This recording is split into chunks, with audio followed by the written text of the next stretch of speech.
This channel does not promote any violent, harmful, or illegal activities. All content provided by this channel is meant for an educational purpose only. নমস্কার, টিভি9 বাংলায় আপনাদের আরও একবার স্বাগত জানাই। Morning super prime টাইমে আমি শুভজিৎ রয়েছি আপনাদের সঙ্গে। সকাল 9টা মানেই আপনারা জানেন ফার্স্ট ব্রেক অ্যাট 9 AM। আজ শুরুতেই যে খবরে চোখ রাখতেই হচ্ছে, চাপের কাছে মাথা নত করেনি ভারত। আমেরিকার নিষেধাজ্ঞা উপেক্ষা করেই রাশিয়ার থেকে তেল কিনছে ভারত। তাই আজ থেকে আমেরিকায় রপ্তানি করা ভারতীয় পণ্যের উপর অতিরিক্ত 25% শুল্ক কার্যকর করছে আমেরিকা। অর্থাৎ আজ থেকেই আমেরিকায় ভারতীয় পণ্যে 50% শুল্ক চাপানো হচ্ছে। মার্কিন শুল্ক এবং সীমান্ত সুরক্ষা বিভাগ মারফত ইতিমধ্যে একটি নির্দেশিকা তৈরি করেছে ডোনাল্ড ট্রাম্পের প্রশাসনের হোমল্যান্ড সিকিউরিটি দফতর। আর এই নির্দেশিকা অনুসারে ভারতীয় সময় সকাল 9:31 থেকে এই অতিরিক্ত শুল্ক কার্যকর করছে মার্কিন প্রশাসন। এই শুল্ক কার্যকর করার সময় যাবতীয় বিষয় নিয়ে আমি কথা বলবো আমার সহকর্মী সুমন মহাপাত্রের সঙ্গে। সুমন, ভারতীয় সময় জানা যাচ্ছে 9:31 থেকে এই অতিরিক্ত শুল্ক কার্যকর করছে মার্কিন প্রশাসন। আর কি এর সঙ্গে সংযুক্ত হচ্ছে? দেখো, 25% শুল্ক, তার সঙ্গে 25% পেনাল্টি। কেন পেনাল্টি? তার কারণ ভারত প্রত্যক্ষ বা পরোক্ষভাবে রাশিয়া থেকে তেল আমদানি করছে। এই অভিযোগেই কিন্তু আমেরিকা এবং ডোনাল্ড ট্রাম্প তিনি কিন্তু এই শুল্ক চাপিয়েছেন ভারতের ওপর। ফলস্বরূপ ভারতের যারা বিগেস্ট এক্সপোর্টার রয়েছে, যারা কিন্তু আমেরিকার সঙ্গে ডিরেক্ট বিজনেসে থাকে, তার মধ্যে মূলত ওষুধ কোম্পানিগুলো রয়েছে আমাদের দেশের, যারা প্রচুর পরিমাণে ওষুধ তা কিন্তু আমেরিকাতে এক্সপোর্ট করে, তাদেরকে কিন্তু বাড়তি টাকা গুনতে হবে, বাড়তি শুল্ক গুনতে হবে।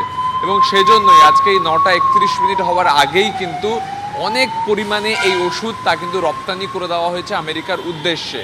খুব ইম্পর্টেন্টলি আমরা যদি জিও পলিটিক্সটা দেখি তাহলে বুঝতে পারবো যে রাশিয়া থেকে অনেক বেশি তেল কিন্তু আমদানি করে চীন। কিন্তু এই পেনাল্টি ঘোষণার ক্ষেত্রে শুধুমাত্র ভারতের উপরে পেনাল্টি ঘোষণা করা হয়েছে, যেটা কিন্তু আসলে ব্রিক্স বলো, সার্ক বলো, এগুলোতে ভারতের যে সক্রিয়তা, এবং ব্রিক্সের ক্ষেত্রে ভারত যেভাবে একটা বিগেস্ট পাওয়ার হয়ে উঠছিল, সেটা কোথাও কিন্তু আমেরিকার কাছে ভয়ের কারণ হয়ে দাঁড়াচ্ছে। এবং ভারতের সঙ্গে রাশিয়া এবং কোথাও চীনের যে পর্যালোচনা শুরু হয়েছে তা কিন্তু আমেরিকার বুকে বিঁধছে। সেজন্যই কিন্তু আমেরিকা এই শুল্ক চাপানোর চেষ্টা করছে। তবে আমরা যখন এক্সপোর্ট করব তখন এই শুল্ক চাপছে, ফলে খুব যে জিনিসপত্রের দাম ভারতবর্ষে বেড়ে যাওয়ার একটা আশঙ্কা থাকছে তা নয়। তবে যারা এক্সপোর্ট কোম্পানি তাদের কিন্তু একটু হলেও প্রফিট মার্জিনালাইজ হবে। আর একটা বিষয় এক্ষেত্রে আমি জানতে চাইবো সুমন, এক্সেপশনাল কমোডিটিস কি আছে, মানে ব্যতিক্রম কোন কোন পণ্য বা দ্রব্য রয়েছে যেখানে শুল্ক বসছে না, সেই বিষয়টা আমাকে একটু জানতে হবে। তবে তার আগে দর্শকদের আমি আরও একবার এই বিষয়টা জানিয়ে রাখবো যে এখনো পর্যন্ত অত্যন্ত গুরুত্বপূর্ণ এই আপডেট। তার কারণ আজ 9:31 নাগাদ কিন্তু শুরু হয়ে যাচ্ছে। চাপের কাছে ভারত মাথা নত করেনি। আপনারা জানেন আমেরিকার নিষেধাজ্ঞা উপেক্ষা করেই রাশিয়ার থেকে তেল কিনছে ভারত। তাই আজ থেকে আমেরিকায় রপ্তানি করা ভারতীয় পণ্যের উপর অতিরিক্ত 25% শুল্ক কার্যকর করছে আমেরিকা। অর্থাৎ আজ থেকে আমেরিকায় ভারতীয় পণ্যে 50% শুল্ক চাপানো হচ্ছে। মার্কিন শুল্ক এবং সীমান্ত সুরক্ষা বিভাগ মারফত ইতিমধ্যেই একটি নির্দেশিকা তৈরি করেছে ডোনাল্ড ট্রাম্প প্রশাসনের হোমল্যান্ড সিকিউরিটি দফতর। এবং এই নির্দেশিকা অনুসারে ভারতীয় সময় সকাল 9:31 থেকে এই অতিরিক্ত শুল্ক কার্যকর করছে মার্কিন প্রশাসন। আমি আরও একবার সুমনের কাছে যাবো। সুমন, কোন কোন ক্ষেত্রে, বিশেষ করে শোনা যাচ্ছে ওষুধের ক্ষেত্রে এই নির্ধারিত শুল্ক কার্যকর হচ্ছে না, একটু ডিটেল বলো। দেখো, আমি প্রথমেই তোমাকে বললাম, ভারত থেকে সবচেয়ে বেশি আমেরিকায় যেটা রপ্তানি হয় সেটা হচ্ছে ওষুধ। ফার্মাসিউটিক্যাল কোম্পানিগুলো তারা কিন্তু এই শুল্কের আওতায় আসছে না। তার কারণ তুমি জানো, কোভিডের সময় ভারত প্রচুর পরিমাণে প্যারাসিটামল তা আমেরিকায় রপ্তানি করেছে। ওষুধের উপর কিন্তু শুল্ক নেই। তবে ফারিদা গ্রুপ, দিওয়ার গ্রুপ যারা অন্যান্য জিনিসপত্রগুলো পাঠায়, সেখানে মূলত বিভিন্ন ধরনের হাতের কাজের জিনিস রয়েছে এবং এখানকার অনেক শস্য রপ্তানি হয় আমেরিকায়, সেগুলোতে কিন্তু শুল্ক থাকছে। তবে ওষুধকে এই শুল্কের আওতাভুক্ত করা হয়নি। এবং ভারতবর্ষ থেকে সবচেয়ে বেশি ওষুধই আমেরিকায় যায়। এবং সেই জায়গায় দাঁড়িয়ে তাই বললাম যে খুব বেশি জিনিসপত্রের যে আকাশ ছোঁয়া দাম হয়ে যাবে ভারতে আমেরিকার এই শুল্কের দরুন, তা নয়। যারা বিগেস্ট এক্সপোর্টার আছে, রড, লোহার বেশ কিছু সামগ্রী আমেরিকায় যায়, সেগুলোর যে বিগেস্ট এক্সপোর্টার, যেমন বললাম তোমাকে ফারিদা গ্রুপ, দিওয়ার গ্রুপ, তাদের কিন্তু প্রফিট কিছুটা মার্জিনালাইজ হতে পারে। এবং ভারতবর্ষও কিন্তু চেষ্টা করছে, আমাদের দেশ সরকার প্রশাসন যে কোনোভাবে তাদেরকে যদি ইন্ডিয়ার মধ্যে ট্যাক্স রিলিফ দেওয়া যায় তাহলে কিন্তু তাদের এক্সপোর্ট করতে আর কোনো অসুবিধা থাকবে না। এবং ব্রিক্সে ভারতবর্ষের যে একটা বিগেস্ট পাওয়ার হয়ে ওঠা এবং রাশিয়ার কাছ থেকে ভারতের ভালো সম্পর্ক, তুমি জানো আমাদের সঙ্গে রাশিয়ার অতীতের একটা সুসম্পর্ক রয়েছে এবং চীনের সঙ্গে আমরা পর্যালোচনা শুরু করেছি। তাই পাকিস্তানের প্রিয় আমেরিকার কিন্তু কোথাও বুকে বিঁধছে এবং সেই জায়গা থেকে কিন্তু শুল্ক চাপিয়ে ভারতকে একটা ভয় দেখানোর কৌশল। যদিও আন্তর্জাতিক সম্পর্ক বিশেষজ্ঞরা বলছেন এতে ভারতের খুব বেশি যে সমস্যা হবে তা কিন্তু একেবারেই নয়। আমি ঠিক এই জায়গায় এই প্রশ্নটা নিয়েই আমি একটু বিশ্লেষণ চাইবো। আমার সঙ্গে এই মুহূর্তে সরাসরি রয়েছেন রাজনৈতিক বিশ্লেষক মহানন্দা কাঞ্জিলাল। মহানন্দা দি, আপনাকে সুপ্রভাত জানাই। মহানন্দা দি, আপনার কি মনে হয় যে এখনো পর্যন্ত এই যে বাড়তি শুল্ক একটা পার্সেন্টেজ পেনাল্টি হিসেবে দেখা, এই দুই দেশের মধ্যে সম্পর্কের প্রভাব কতটা পড়বে এবং ভারতের ক্ষেত্রে আদৌ কি এটা সেই অর্থে এই রফতানির ক্ষেত্রে বিশেষ বড় চাপ হিসেবে আমরা দেখব নাকি ক্যান বি ম্যানেজেবল? দেখো, প্রথমেই একটা কথা বলি যে ধনী আর দরিদ্রর মধ্যে বন্ধুত্ব হয় না, এটা ভারতকে বুঝতে হবে।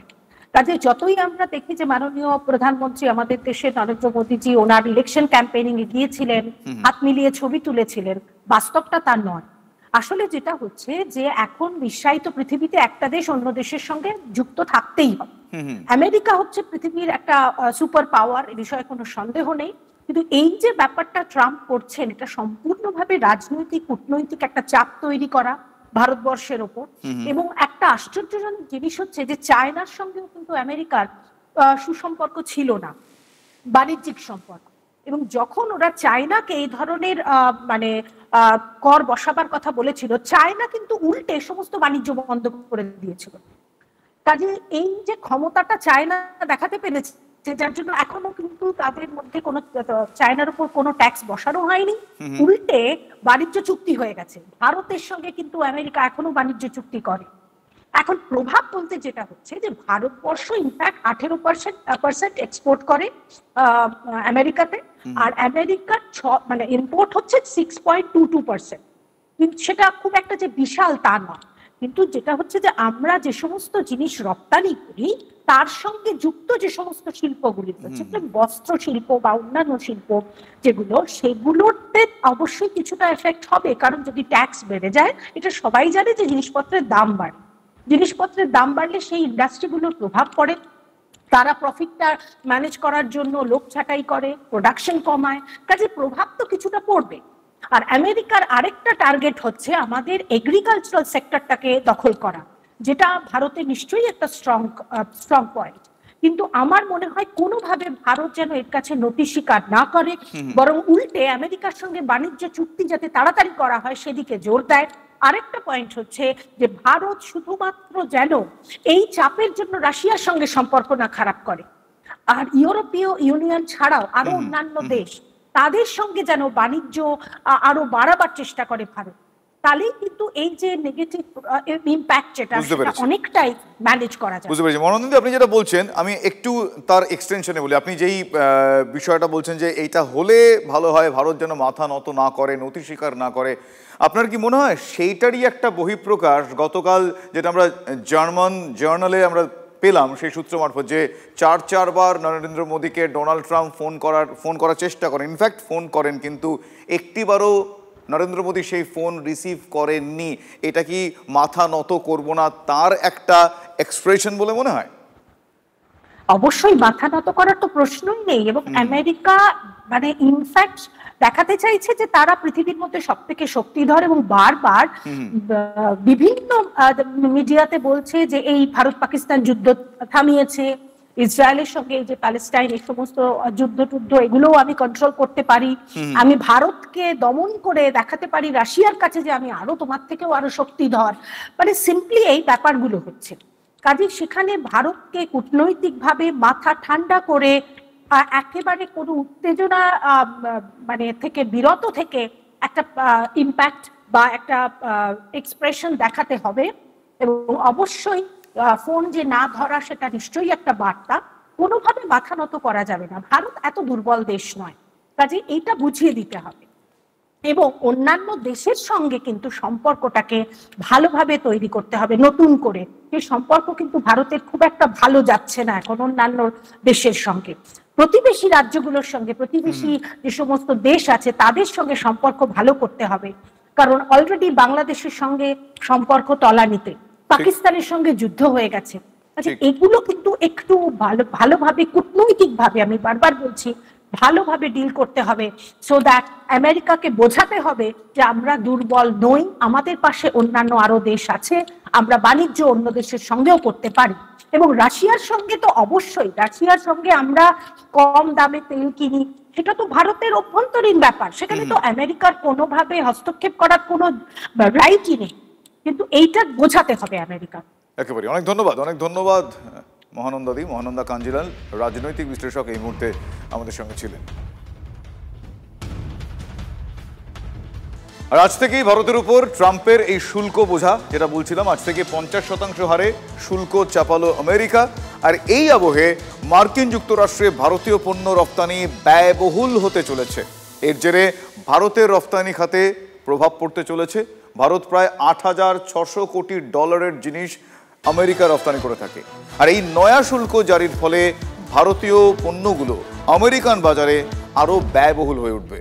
ফলে 2026 অর্থবর্ষের মধ্যে তা প্রায় 5,000 কোটিতে নেমে আসবে বলে অনুমান করা হচ্ছে। এর ফলে সুবিধা হবে চীন, ভিয়েতনাম, মেক্সিকো ও তুরস্কের মতো দেশগুলোর।